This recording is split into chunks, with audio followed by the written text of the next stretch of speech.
akang-akang dan teteh-teteh, kumaha damang sadayana.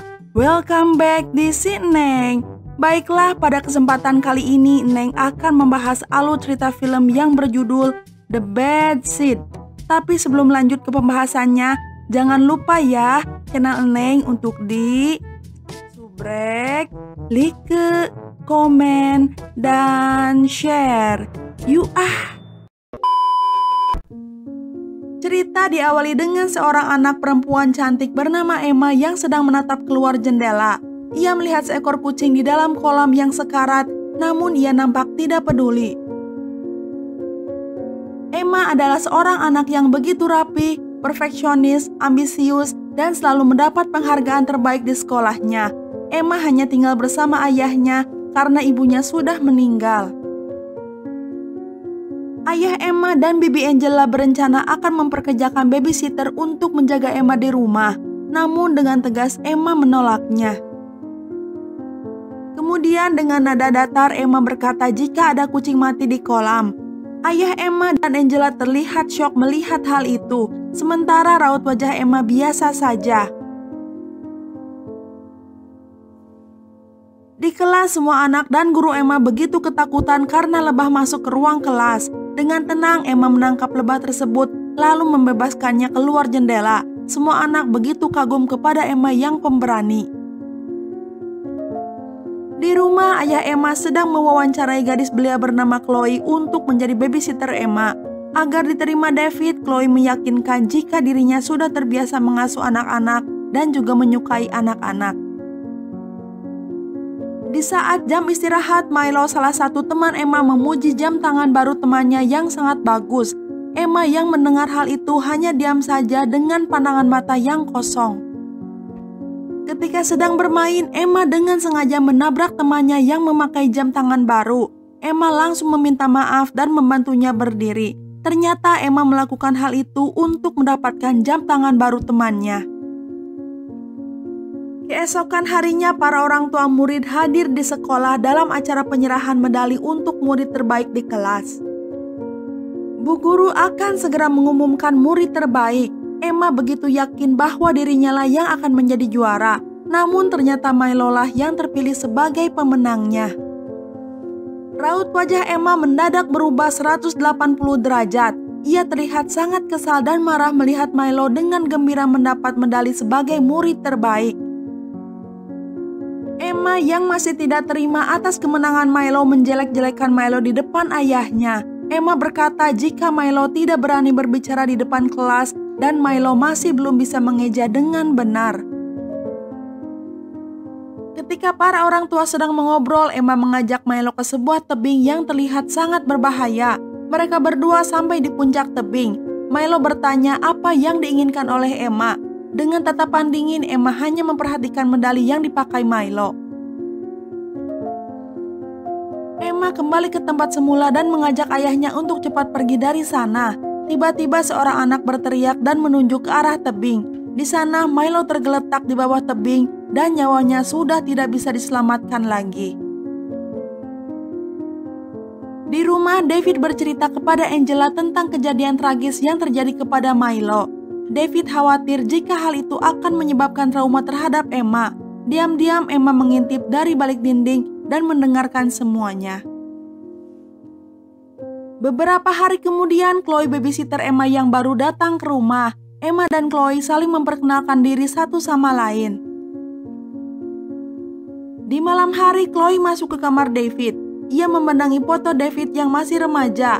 Emma pun memergokinya. Setelah Emma pergi dari sana, dengan santai Chloe mencuri obat di laci David. Emma dan Chloe tidak saling menyukai. Emma mengetahui jika Chloe menyukai ayahnya dan ia berpura-pura bersikap baik di depan ayahnya. Keesokan harinya, David dan Emma datang ke pemakaman Milo. Emma berpura-pura sedih dan menangis atas kematian Milo. Ibu Milo meminta David untuk mengirim foto-foto Milo yang diambil oleh David saat di acara penghargaan. Ibu Milo melanjutkan, ia tidak menemukan medali Milo, padahal ibunya berencana untuk menguburnya bersama jasad Milo. Di rumah, David melihat foto-foto yang diambil di sekolah Emma. Di salah satu foto terlihat Emma dengan wajah yang sangat ambisius menatap tajam ke medali yang Milo kalungkan. Di pagi hari, guru Emma datang bersama seorang pria ke rumah David. Mereka ingin menginterogasi Emma karena Emma adalah orang terakhir yang bersama Milo pada waktu itu. Emma mengintip dan mendengar itu semua. Chloe juga berada di belakang Emma. Dengan sengaja Emma memecahkan toples kaca dan melukai dirinya sendiri agar tidak jadi diinterogasi. Ayah Emma menanyakan kepada Emma apakah benar Emma orang yang terakhir bersama Milo. Dengan tegas Emma membantah. Emma mengatakan jika gurunya tidak menyukainya sehingga gurunya melakukan hal itu. Di hari berikutnya Emma berjalan-jalan santai ditemani Chloe. Lalu mereka melihat Bu Guru menyambangi rumah orang tua Milo dan membuat Emma sedikit khawatir. Di rumah, Chloe menakut-nakuti Emma. Ia mengatakan jika Emma akan dipenjara dan disengat di kursi listrik. Tidak tinggal diam, Emma membalas jika Chloe juga mencuri obat-obatan ayahnya dan ia juga akan masuk ke dalam penjara.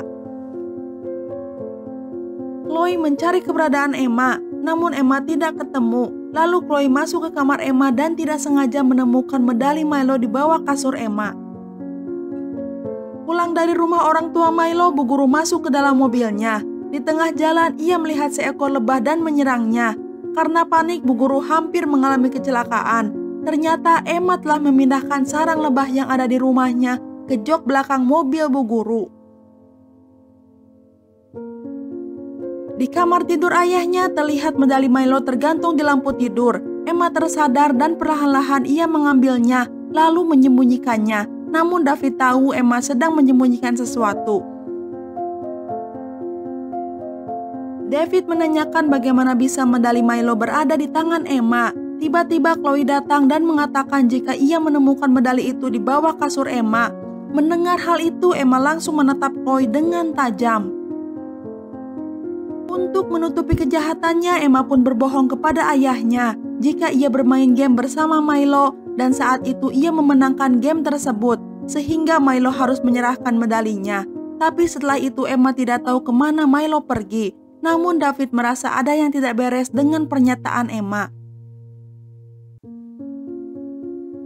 Emma dan ayahnya pun mendatangi kediaman Milo. Di sana Emma mengembalikan medali Milo dan meminta maaf kepada ibu Milo. Bercampur senang dan sedih, ibu Milo mengatakan bahwa Bu Guru baru saja mengalami kecelakaan dan meninggal dunia karena ada sarang lebah di belakang jok mobil Bu Guru.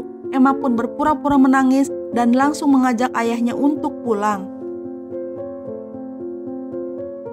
Di perjalanan pulang, ayah Emma merasa aneh karena sikap Emma yang tadinya terlihat sedih sekarang nampak ceria kembali. Di garasi, ayah Emma melihat sarang lebah yang ada di atap rumah sudah menghilang. Merasa curiga, David membawa Emma ke psikiater. Emma pun diberi beberapa pertanyaan oleh psikiater. Dengan wajah yang polos dan terlihat selalu tersenyum, Emma menjawab semua pertanyaan dengan baik. Serta mereka tertawa ceria saat keluar dari ruangan. Psikiater mengatakan jika Emma anak yang normal dan ia tidak punya kelainan apapun di dalam dirinya. Emma yang selalu diganggu Chloe nampak sangat kesal. Ia mengatakan jika ia akan berbicara kepada ayahnya untuk segera memecat Chloe. Dengan santai Chloe membalas jika ia akan menikahi ayahnya dan ia akan menjadi ibu tiri Emma. Di malam hari Emma menemui ayahnya. Ia berkata untuk tidak menikahi Chloe. Ayahnya terkejut mengapa Emma berkata seperti itu. Ayahnya meminta izin kepada Emma karena ia harus pergi makan malam dengan seseorang. Chloe menunggu Emma di ruang TV, namun Emma tidak muncul dan membuat Chloe khawatir. Ia pun mencari Emma hingga ke gudang yang berada di luar. Tiba di dalam gudang, pintu tiba-tiba terkunci, lalu api dengan cepat menyebar ke seluruh ruangan. Emma kemudian muncul di jendela dengan tatapan yang dingin dan tidak melakukan apa-apa, padahal seluruh tubuh Chloe sudah terbakar hingga ia meninggal. Mendengar berita tersebut, David segera pulang ke rumah. Ia sangat khawatir atas keselamatan Emma. Di rumah, David memeluk Emma dengan erat. Ia begitu bersyukur gadis kecilnya masih hidup. David yang merasa janggal dengan kejadian-kejadian yang telah terjadi bertanya kepada Emma. Akhirnya Emma berkata jujur dengan semua perbuatan yang telah ia lakukan. David benar-benar dilanda dilema. Ia ingin melaporkan Emma atas semua perbuatannya. Namun di sisi lain rasa cintanya begitu besar kepada Emma, anak satu-satunya yang sangat ia sayangi. Keesokan harinya David membawa Emma ke sebuah villa yang jauh dari keramaian untuk menenangkan diri. Lalu Emma berkenalan dengan penjaga villa di sana. Di hari selanjutnya David sedang menonton berita pembunuhan di laptop. Ia juga mendapat pesan singkat dari polisi yang memintanya untuk secepatnya agar bisa berbincang. Ternyata Emma berada tepat di belakang David dan mengetahui semuanya. David yang terkejut sontak segera menutup laptopnya. Emma merasa ayahnya tidak percaya lagi kepadanya dan sudah tidak mencintainya lagi seperti dulu. Di malam hari Emma masuk ke kamar ayahnya. Ia mencium pipi ayahnya, lalu membuka semua saluran gas di villa tersebut dan pergi ke danau. David yang mencium bau gas yang sangat menyengat segera terbangun dan berlari serta mematikan semua saluran gas yang terbuka. Ia melihat Emma yang sedang berdiri di danau. David menghampiri Emma dan bertanya mengapa ia melakukan ini semua.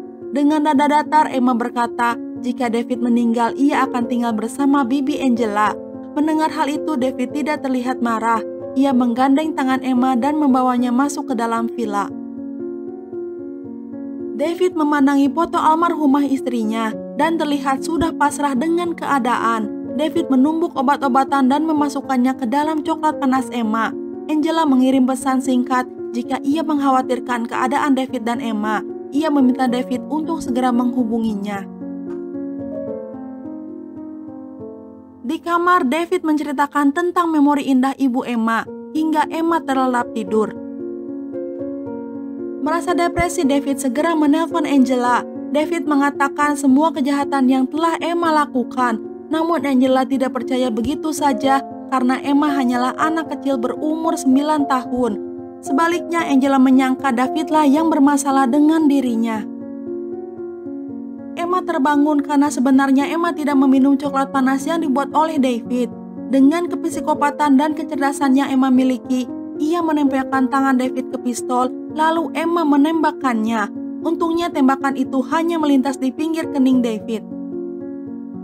David berhasil menjatuhkan pistol dari tangan Emma, namun tubuhnya sedikit lemas. Emma yang sangat licik segera menelpon polisi dan berteriak-teriak jika ayahnya akan membunuhnya.